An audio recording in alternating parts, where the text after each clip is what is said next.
well-regulated militia being necessary to the security of a free state. The right of the people to keep and bear arms shall not be infringed. Welcome to another edition of Bearing Arms, Cam and Company. My name is Cam Edwards. I'm glad you've joined us on the program today. I was going to do the intro in my best Joe Biden impersonation. Well-regulated militia being necessary to secure a free state, right people keep their arms, not be infringed. But I don't think it ever actually quote the Second Amendment. I'm pretty sure he doesn't remember it. Seems to be reading off the teleprompter a lot these days.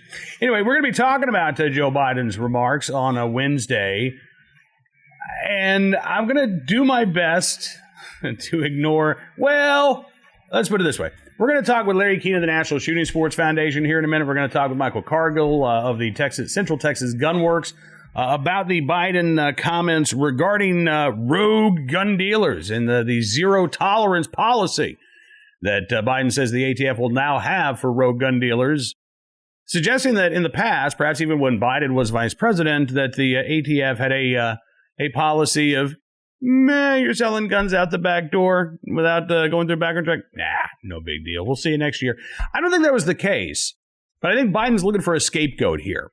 Violent crime is on the rise across the country, and Biden certainly cannot blame the defund the police movement. He cannot talk about the millions of dollars that have been stripped from police budgets in cities from Seattle to New York City. He can't talk about the increasing lawlessness in many of these Democrat cities where you've got, prosecutors who are saying, well, not only are we not going to prosecute, minor drug offenses, we're not going to prosecute shoplifting. We're not going to prosecute prostitution. We're not going to prosecute, maybe human trafficking. But even then, kind of iffy, right? There's a lot going on in this country that has led to this rise in violent crime. But Biden and Democrats want to place the blame on one thing: guns. Specifically the increase in gun sales last year. Now, think about this. Each and every year in this country, millions of firearms are sold. And for the past 25 years, despite millions of firearms being sold, violent crime has gone down. Violent crime rate cut in half in this country. The homicide rate cut in half in this country between the early 1990s and, let's say, 2020. When all of a sudden those drops stopped, and instead we saw this huge crime spike. If gun sales were a driver of violent crime, then violent crime in this country would be getting worse year after year after year after year after year. We would see that rate going up because there are more guns being sold. There are more guns in the hands of Americans. But something happened last year. And it wasn't just the record high number of guns that were sold in this country. We saw police pull back in cities across the nation. We saw resources devoted to prevent cities from being burned to the ground instead of going after violent criminals. Do you not think that makes a difference when hundreds of officers each and every night are being deployed to the downtown areas to prevent rioting and destruction and looting? You don't think that has an impact on staffing levels and the number of officers available to respond to priority one calls in high crime neighborhoods? Oh, it has a huge difference. I would also add that I believe the anti-policing rhetoric on the part of many Democrats has also made it more difficult for community policing, the type of policing that Democrats say that they really like. When cops are engaged with the community, when they're having those one-on-one discussions. And that is really important. It really is. In terms of getting witnesses to cooperate, in terms of witnesses being able to testify, you need to have a good relationship between the officers of a police department and the communities that they serve. But again, when you've got one political party demonizing law enforcement, embracing the all cops are bastards mantra, guess what happens? The community doesn't trust police. It exacerbates the existing problems. Biden can't talk about any of that because he doesn't want to upset his base. So instead, he has to try to pin the blame on legal gun owners, and particularly on Wednesday, blaming gun stores. So, yeah, I know Biden went off on that weird tangent about, well, you couldn't own a cannon, and yeah, you could, actually. And, you want to take on the government, you need nuclear weapons and F-15s, which, I don't know if he's channeling his inner Eric Swalwell with that comment. I don't know. It's been pointed out many times before. The Taliban doesn't have nuclear weapons, doesn't have F-15s, and sadly, seems to have done quite well in outlasting the U.S. military and is now busy taking over Afghanistan. So, I mean, look, all of those things that Biden said, those attempts to go off in this weird, just rambling monologue about the Second Amendment in a speech, by the way, that was supposed to be about violent crime. It was supposed to reassure voters that Biden actually had a handle on violent crime. I don't think anybody walked away reassured after listening to that speech. I think, again, it was more a matter of what the hell is he talking about? Is he all right? He does not seem well. I think that was the overriding impression people got from that speech yesterday. Not like, yeah, Biden's in charge. He's going to get it done. Having said that, there are individuals who do have full control of their faculties who are working in the administration. Biden wants to put gun control activist David Chipman in charge of the ATF. And we saw yesterday that Biden, his strategy really is to weaponize that agency against gun owners, against the firearms industry, not just manufacturers, but against gun stores as well. So we're going to focus on that aspect of Biden's bizarre speech yesterday. Again, with Larry Keane, Senior Vice President, General Counsel of the National Shooting Sports Foundation. We will begin our discussion there. Take a look and a listen. Larry, thank you so much for joining me on the program, sir. It's good talking with you today. It's always a pleasure to spend time with you, Cam. How are you? I'm good. Better than Joe Biden's speechwriters, anyway. I imagine they probably got a dressing down after yesterday's bizarre remarks from the president. Let's ignore Joe Biden's comments about nuclear weapons and not being able to own a cannon and things of that nature. I want to focus on what Biden announced specifically in terms of going after what he called rogue gun dealers, saying that the ATF will have zero tolerance for willful violations of rules and regulations. Because I've got a couple of questions, Larry. I mean, does that mean that the ATF has been ignoring willful violations of the law in the past? And what's your reaction to what the president said yesterday? You know, it was very odd, frankly. And I think you're exact. I mean, it's like, I've seen this movie before, right? Going all the way back to the Clinton administration days, you know, the bad apple dealers, the sort of mythology of just 5% of the dealers are responsible for 90% of the crime guns. And we've heard that literally now for decades. And so I asked the question, well, there's only 5%, right? And you have this trace information. And there are, in fact, these criminals misusing their licenses. Why haven't you, government, figured this out and done something about it 10 years ago, 20 years ago? And the truth is that that number means nothing, right? And going all the way back to the Clinton days, when they would put out these tracing reports, they would be very clear to say the fact that a dealer has a trace or even has more than one trace doesn't mean that they're done anything wrong. It doesn't mean they're a bad apple or a rogue dealer. And there are lots of reasons why dealers would have a number of traces. You could be a high volume dealer. You could be a dealer who's been around in business for a long time. You're going to have more traces. I mean, that's like saying, 30% of drunk driving accidents involve Fords. So we have to go after Ford dealers.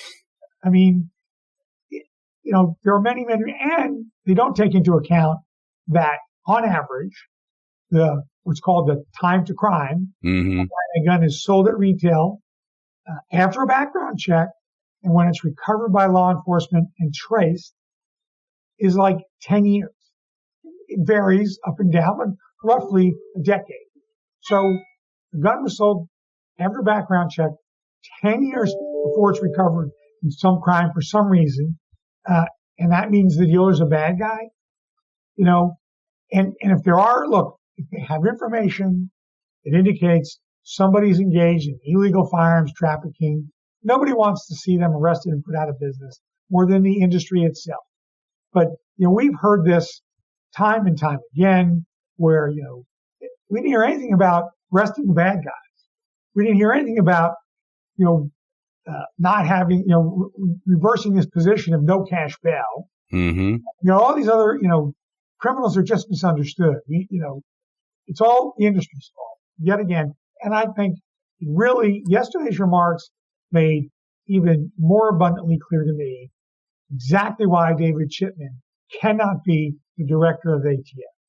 Can you imagine a former gun control lobbyist, the head of ATF, with a mandate to revoke licenses for any time they find a willful violation? That's very concerning. Absolutely. And, it begs the question of what would they consider to be willful? And with a committed gun control activist in charge of the ATF like David Chipman, would you start to see, paperwork violations? I was speaking with Chuck Michelle, head of the California Rifle and Pistol Association yesterday, and he says, look, he's seen cases where firearms retailers have been dinged for writing L.A. County as opposed to writing out Los Angeles County on paperwork. David Chipman seems like the kind of guy who would use that as an opportunity to shut down gun stores. And we know that with Biden's gun control legislation tied up in Congress right now, that the Biden administration, I believe Biden himself, certainly gun control activists, see the ATF as the best tool that they can use right now to go after the firearms industry and gun owners themselves. I do want to ask, though, because Joe Biden had mentioned this roundtable discussion that took place before he made his public comments yesterday. Given the fact that, the centerpiece of Biden's proposal here is to go after these quote unquote rogue gun dealers, was the National Shooting Sports Foundation invited to have a seat at that roundtable? Have you talked to the Biden White House at all about his proposals? Well, through the pandemic, the mail has been a little slow, so maybe it just hasn't gotten delivered yet. But I'm not holding my breath that we're going to get it, that we'll ever receive an invitation to talk to this White House, which is really unfortunate because, the industry works cooperatively with ATF on things like don't lie for the other guy, anti-store purchasing program, retailer education, compliance training that we do, with ATF and the SHOT Show and otherwise, and programs that we do like Operation Secure Store to help retailers harden themselves so they're less likely to be the victim of a burglary. But they don't want to hear about that. It's the industry is responsible for the criminal misuse of firearms. It's like, it's like 20 years. We've gone back, to the future 20 years ago. And it's the same rhetoric we heard in the Clinton administration that led to the lawsuits against the industry, trying to blame us for the criminal misuse of firearms because they didn't want to address the actual problem. They didn't want to go after the criminals that are committing the mayhem, we heard Cedric Richmond on MSNBC say it's all, somehow the NRA is in control of the government. And the problem is all these guns being sold in the past year, 8.5 million people purchased firearms for the first time for self-protection, and they're the problem. Law-abiding gun owners are the problem. Dealers who are on the front lines of preventing guns from getting into the hands of criminals, they're the problem. And the Gun Control Act says, the way it's written, a single willful violation is all that's needed for ATF to revoke a license. Now, ATF has never done that, just for any old violation. They will, as Chuck mentioned, write up for violations where you didn't write up the county, you abbreviated, right? Even though everybody in the world knows what that stands for. Mm-hmm. And there's no risk to public safety. So ATF has said, you're going to focus on the violations that impact public safety, right? And that's appropriate. But that's not what's going to happen under a Chipman-led ATF and under this administration. They are going to look to put scalps on the wall and revoke licenses of dealers and put them out of business to, quote unquote, send a message. And they're not going to deal with the problem of crime. And they're not going to, go after the bad guys and put them in prison and do things like Project Exile. It actually works. They want to come after the industry. This is, and he's talking about repealing the Protection of Lawful Commerce and Arms Act. what does that have to do with, the rise in crime? As if Right. that law somehow caused crime to rise, and that somehow repealing it, which they don't have the votes to do, is going to solve the problem. It's got nothing to do with it. That is just, hat tip to the plaintiffs' lawyers and the gun control groups who want it repealed so they can sue us again and try to drive us out of business or inflict so much litigation costs that companies have to settle because they can't afford to fight anymore. And then, exactly what happened 20 years ago. You settle and agree to these, provisions, which we can never get passed through Congress or state legislatures. So it's regulation through litigation. They want to go back to where they were 20 years ago. I mean, it's like I said, I've seen this movie before. Well, I'm getting old.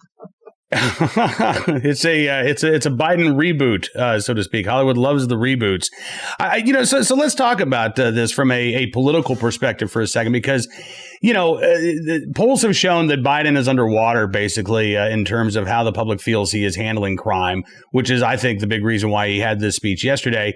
I cannot imagine any resident of a high crime neighborhood, from New York to L.A. feeling better and more confident after watching Biden's speech. I think it was rambling. It was semi-coherent at times. As you say, the focus was on legal gun owners. The focus was on federally licensed firearms dealers. Rarely a mention of violent criminals other than, well, we need to give them summer jobs and midnight basketball. That seemed to be Biden's only focus when it comes to violent criminals. So I don't think this moves the needle in terms of where the public is on Biden's proposals. But I'm curious about David Chipman's nomination, Larry, because we saw Susan Collins, senator from Maine, earlier this week, come out and say that she is now opposed officially to Chipman's nomination. You have a former ATF director, Michael Sullivan, speaking out against Chipman's nomination. You've got current ATF employees who are speaking under the condition of anonymity, saying, we don't want this guy in charge. He's a gun control activist. He's going to politicize the agency. We also have not heard from Joe Manchin, Pat Toomey, and a couple of other senators who are key to Chipman getting confirmed. Do you think that the votes are there, or are they still looking for that 50th and 51st vote to confirm David Chipman right now? Well, I think yesterday's announcement was timed to coincide with the vote this morning in the Senate Judiciary, where David Chipman's nomination was tied 11-11, straight down party lines, as was expected. So now it will be discharged and go to the floor at some point in mid to third week of July, something like that. Senator Manchin hasn't indicated. Senator King hasn't. Senator Tester, Senator Toomey. So there's an issue about Senator Kelly and whether he has to recuse himself because he has a conflict of interest, having been a co-founder of the Giffords organization that his wife is still very much involved in, and by whom David Chipman is to this day currently drawing a paycheck. Senator Sinema, has also demonstrated that she has an independent streak. So where will she be? So these are, if you live in these states, Montana, Maine, Pennsylvania, West Virginia, Arizona, I would encourage you to pick up the phone and call the senators and urge them to vote no on the Chipman nomination, because, as you mentioned, it will politicize the director of ATF, and it will do irreparable damage to ATF long term, and it will damage the relationship between industry and ATF. So going back to this zero tolerance, if you're a retailer and you have a question about whether you're doing something right or wrong in the regulations, are you going to pick up the phone and invite ATF to come into your shop, fearing that they may take your license? If you're a manufacturer and you have a question, are you going to pick up the phone and call ATF and ask and have a dialogue? That's what happens now, right? If you're a retailer and you think somebody was in there trying to straw purchase and you deny the sale, are you going to pick up the phone like you do today and call ATF and say, hey, this guy was in here and, I was a little suspicious? That happens today, which is why retailers are the primary source of information to ATF for trafficking investigations. Are retailers going to be willing to pick up the phone and make that call? they're going to fear that they're painting a target on their chest for an aggressive ATF to come in, inspect them, find some mistake they made, and put them out of business and destroy their livelihood. I mean, it's NSSF has never opposed a nominee. We've supported every nominee that's come out of committee, including Obama's nominee, B. Todd Jones, because he was qualified. But I've never seen a more unqualified candidate, a more biased candidate or nominee for this position. So I don't know if the votes are there. I think it will be very, very close. I think it'll be, 1 or 2 votes either way, probably 1. So we'll see. People need to pick up the phone, contact their senators, and weigh in. I mean, your Second Amendment rights are at risk. And, there are things he can do. It doesn't require, an act of Congress or rulemaking. He doesn't think people should own suppressors. So right now it takes almost a year to get a Form 4 in order to get a suppressor. So what if he takes resources away from processing those forms and puts it somewhere else? Mm-hmm. Now, 3 years, 4 years? If you're trying to import a product as an importer or manufacturer, you got to get an import permit. Well, now that takes a year, or it gets denied. It's how regulations are interpreted. All of a sudden, and we see this from time to time, where ATF takes a very different interpretation of a longstanding rule that was understood. We saw that, for example, with so-called armor-piercing ammunition under the Obama administration. All of a sudden, ammunition that had been lawfully sold and was being sold for the hunting market was deemed to be armor-piercing ammunition out of the blue, without any rulemaking. Just this is how we now interpret it. So, a lot of things can be done under a chip and ATF that will inhibit the ability to exercise your rights. It will inhibit the ability of industry to do business and damage that relationship. And I think damage ATF long term, which is why you're hearing from people inside ATF about concerns about how this will impact the agency. I think you're going to see a pickup in discussion about disbanding ATF. We saw a bill introduced the other day about disbanding ATF. I think you're going to see a lot more of that, and I think it'll pick up the head of steam going forward. All right. Well, Larry, listen, we appreciate your time as always, sir. Thank you very much for joining us on the program, and I know we'll be talking again very, very soon. Good to be with you, Cam. Have a good day. Appreciate Larry joining us on the program. We are giving you a 2 for today. I wanted to talk to a gun store owner as well. And Michael Cargill from Central Texas Gunworks was nice enough to carve out a couple of minutes from a very busy day to talk about Biden's comments and his concerns really about a weaponized ATF that is willing and able to shut down gun stores for the smallest of paperwork violations. Take a look and a listen. Michael, thank you so much, sir, for joining me on the program today. It's good talking with you. Absolutely. Thank you for having me, Cam. You bet. So we just spoke with Larry Keane from the National Shooting Sports Foundation about President Biden's remarks yesterday, but I want to talk to a gun store owner like yourself to get your thoughts on what Biden said outside of the weird, digression into nuclear weapons, and you couldn't own a cannon way back when, which, by the way, is absolutely wrong. But we'll try to focus and get rid of the clutter and focus on what he said about going after "quote unquote" rogue gun dealers and saying we'll have zero tolerance for rogue gun dealers.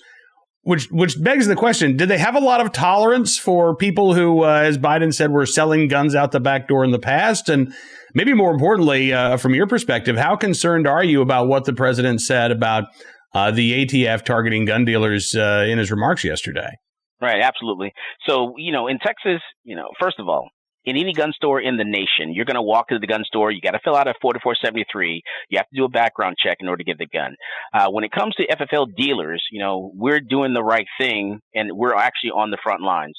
So people walk to the gun store. We're selling guns to them. We're doing background checks the way we're supposed to do. Even if we do it in a gun show, no matter where we sell a firearm, we're still going to conduct a background check. And we actually have a message, for this president. This president made a statement yesterday that I thought was just crazy and insane, because we have a history in Texas. We have a history, a model that says come and take it. And when we say come and take it, that's exactly what we mean. And that goes all the way back to, way back when, 1800s, 1700s. But let me tell you a particular story of Austin, Texas, where I'm located. In Austin, we had a young lady who defended Austin by way of using a cannon. And what she did was you had some individuals decided they were going to steal the records from Austin to remove Austin as the capital of Texas. And what she did to make sure they didn't do that, to make sure that Austin still remained the capital of Texas, she fired a cannon to stop that. That was a young lady that did that. And that was back in the 1800s. And that is why Austin is still the capital of Texas. And so, yes, you do need a cannon. Yes, you can have a cannon. I have a lot of different guns, and I plan on keeping my guns. And if anyone decides they're going to come after my guns, I have a couple of surprises for you. We're polite in Texas. We're very polite, and we invite everyone to Texas. And so if I have to give it to you, I'm probably going to give you my bullets first, just so you know, if you're going to get anything from me. There you go. Some fine words from you, Michael. It sounds like you are a little incensed about Biden trying to blame violent crime on legitimate firearm retailers like yourself.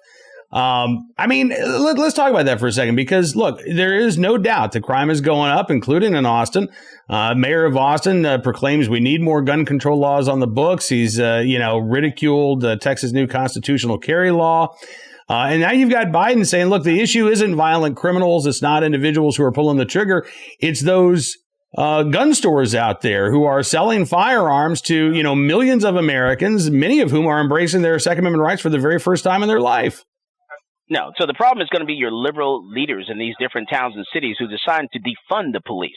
The problem is, we're taking all those funds away from our local law enforcement, and they're shrinking those departments down to where they can't even provide the basic, resources that they need, and also even answer 911 calls. And that's going to be the issue. The problem is in the city of Austin, Texas, the liberal mecca here is we have had a city council and a city leadership that decided to defund the police and also allow homeless or anyone to just sit in line camp wherever they want.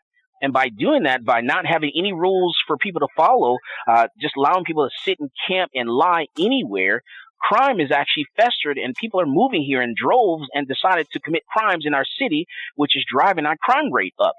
And so we don't have enough police officers on the street right now because police have retired. A lot of them are quitting because they're taking those funds and that equipment away from them. And so here we are, as individuals, a business owner, last year in July, when the riots started, protests and things of that nature, I had a group of 8 people try to break into our gun store, 8 people, 5 vehicles deep, because our local law enforcement were downtown Austin trying to protect the city, the city center there. Mm-hmm. And we were left, just by ourselves here. So if it wasn't for the fact that we had guns, we would not have been able to fend off that attack on this gun store. And they were not able to get into the gun store and get anything. We need to. I'm sorry, sir. Go ahead. No, I was going to say, you make an excellent point here, particularly when you talk about, that lack of police resources. In Austin, I know that the mayor has said, well, we didn't really defund the police, but you look at it, they zeroed out about $50 million from the Austin Police Department budget. Priority 1 response times, as you say, they are well above what they used to be, even just a couple of years ago. You had a shooting that I believe it took 16 minutes for police to respond to not long ago in Austin, Texas. And it's not because, police stopped to get coffee on the way. It's just, as you say, the resources are stretched so thin. And I've got to, it seems to me like, Michael, that is actually leading more people to become gun owners because they see what's going on in their communities. Biden wants to, he gets it backwards. He says, well, people are buying guns and that's increasing crime. I'd actually argue that crime's going up and more Americans are saying, okay, this is scary. I want to be able to protect myself and the people I love. Yeah. And what this president said, we had a sitting president of the United States just make a statement yesterday that said that the Second Amendment means that certain people should not carry guns. And that should bring pause to a lot of people, and just what he said and how he said it. You should think about that in what we're talking about here. Because last year in 2020, we had people that never even wanted to or thought about getting a gun decide to walk into the gun store and get a gun for their own personal protection. because the country shut down because of COVID-19. They didn't know what was going to happen, what was going to happen, how we're going to come out of this. They decided, you know what, I need to take my own personal safety into my own hands and buy a gun, get some training, and learn how to use this firearm. And in Texas, like I said, we have a response for this president. Our response to President Biden is constitutional carry, permitless carry has passed in the state of Texas. Everybody can carry a gun. There you go. Second Amendment sanctuary language passed as well there. State of Texas saying you want to enforce new federal gun control laws. Well, we're not going to lift a finger to help. But I got to ask you, Michael, I mean, when you hear the president say we're going to have zero tolerance for these gun stores that make, quote, willful errors, how concerned does that make you as a gun store owner that, let's say if David Chipman, a gun control activist, gets confirmed as the head of the ATF, that he'll see, even a paperwork violation as a willful violation and try to shut down your gun store or other gun stores in the state of Texas? I'm very concerned. That gives me great pause, because that means that the ATF, which they can walk into this gun store at any time right now and decide to inspect me and bring 4 or 5 agents to go through every single piece of paperwork that I have. And if you think there's not going to be a mistake on any sheet of paperwork that I have, my goodness, you've never run a business before in your life. And for him to say something like that, every gun store in this nation should be concerned and scared, and we need to stand together, because this can, we can't do something like this. I have to be able to, yes, my intentions are good. When people walk to the gun store, we have different checks and everything that we go through to make sure that we're doing the right thing. Our intentions are good. We're not trying to make mistakes. I don't think anyone wants to make a mistake in all this stuff. And it's a lot of stuff. It's a lot of work, a lot of processes that we have to follow. So for this president to say something like that, man, I'm concerned. And I think this is going to get rid of some of your mom and pops. I'm concerned about the little guy, the little mom and pop gun stores that are just going to say, hey, well, I'm done with this. They're going to turn around and just leave. And, we should be concerned about that. Absolutely. I got to say, too, I mean, it's not surprising to see Biden try to demonize gun store owners, but it is incredibly disappointing because, I know that the industry has programs like Don't Lie for the Other Guy, where they work with the ATF. They try to educate people on the illegality of, straw purchases, for example. There are, I think, folks, I think the vast majority of FFLs out there not only want to stay within the boundaries of the rules and regulations of the ATF, but they want to ensure that, that they're doing the right thing, that they're preventing these types of straw purchases. But rather than a collaborative approach, the Biden administration has taken a very combative approach. Yeah. They're not reaching out to you guys unless it's, again, to warn you that they're coming for you. When it seems to me like if there was more collaboration between the administration and gun store owners, you could actually do some real good here. Right. Because there are things that we can do. There are things that I think that we should focus on, and they're never focusing on the right thing. Gun stores are the front line when it comes to defense for this country and defense against criminals, because we keep criminals from walking to the gun store and actually getting access to a firearm.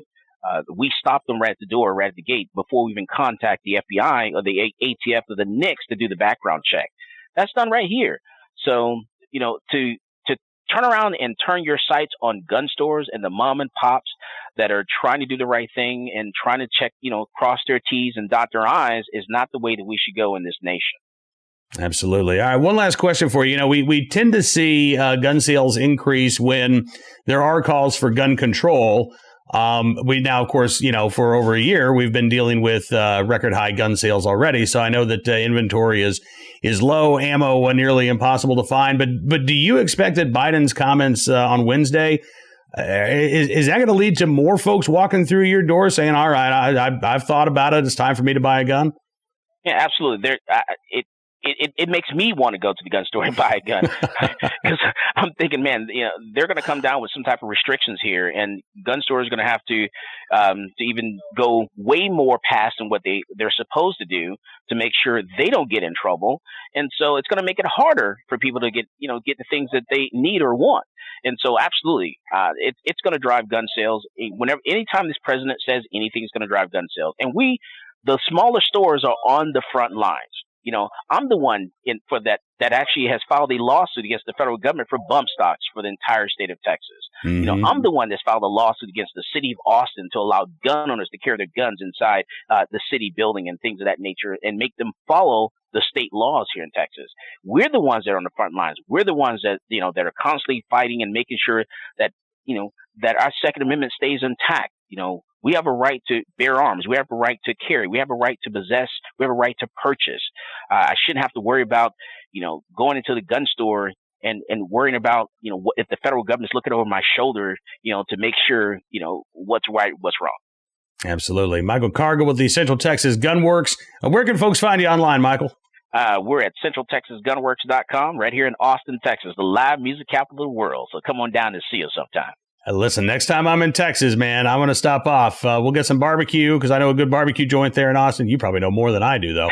But I definitely want to see the shop in person, and I really appreciate you joining me on the program today. Absolutely. Thank you, sir. Appreciate you.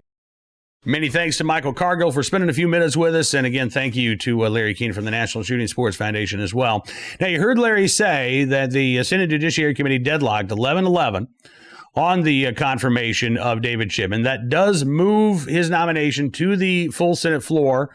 No idea when that vote will be held. But if you are a gun owner in, let's say, the state of Pennsylvania, West Virginia, Arizona, I would strongly encourage you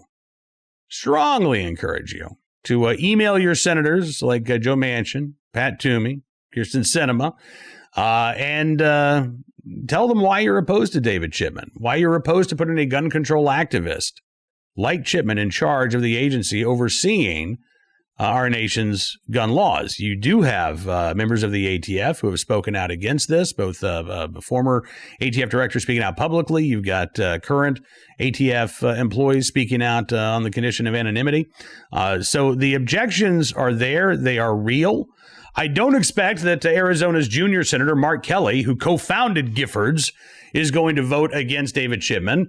One could argue that he should recuse himself from this vote, but I don't think that's going to happen either. That doesn't really happen in politics. Maybe on the judiciary side of things it does, but no, I think Kelly's going to vote to confirm David Chipman. But, send him a civil email as well, expressing your opposition and urging Senator Kelly to keep David Chipman on as a gun control activist. If that's what he wants to do, then maybe that's where he should be.